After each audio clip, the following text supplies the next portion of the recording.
உருட்டா ஃபேக்டா பாத்துருவோமா?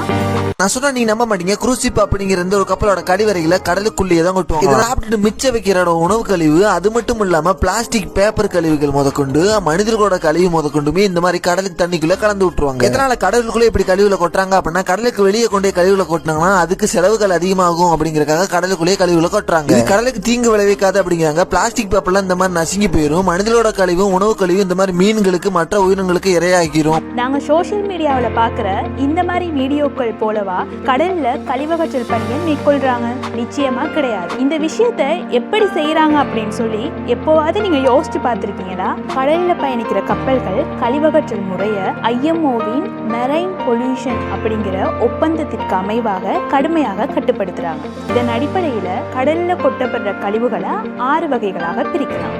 சாக்கடை கழிவுகளை சுத்திகரித்து 3 கடல் மைல் தூரத்திற்கு பின் வெளியேற்ற வேண்டும். அதே போல அரைத்த உணவு கழிவுகளை 3 மைல்களிலும், அரைக்காத உணவு கழிவுகளை 12 மைல்களுக்கு அப்பால் மட்டுமே வெளியேற்ற முடியும். ஆனால் பிளாஸ்டிக் கழிவுகளை கடலில் வெளியேற்ற தடை செய்யப்பட்டிருக்கு. இதுவே எண்ணெய் கழிவுகளா இருந்தால் அதுல எண்ணெயினுடைய அளவு 15 ppm விட அதிகமாக இருந்தால் மாத்திரம்தான் கடல்ல அவற்றை வெளியேற்ற முடியும். தீங்கு விளைவிக்காத சரக்கு கழிவுகளை 12 மைல்களிலும், இதே தீங்கு விளைவிக்கக்கூடிய சரக்கு கழிவுகளாக இருந்தால் அதை கரையில மாத்திரமே வெளியேற்றலாம். இறுதியாக நாங்க கவனிக்க வேண்டிய ரொம்ப முக்கியமான விஷயம் என்னன்னு சொன்னா, பெலஸ்ட் நீர் கழிவுகளை அகற்றும் பொழுது அதில் இருக்கிற உயிரினங்களை முதலாவது அகற்றணும். இதுல இரண்டாவதா நாங்க பார்க்க வேண்டிய விஷயம் என்னன்னு சொன்னா, அந்த கழிவுகளை 200 கடல் மைல் தூரத்திலும் 200 மீட்டர் ஆழத்திலும் அகற்ற வேண்டும். இதுல ஃபேக்ட் என்னன்னு சொல்லி பார்த்தீங்கன்னா, IMOவின் சர்வதேச விதிமுறைகளுக்கு அமைவாகத்தான்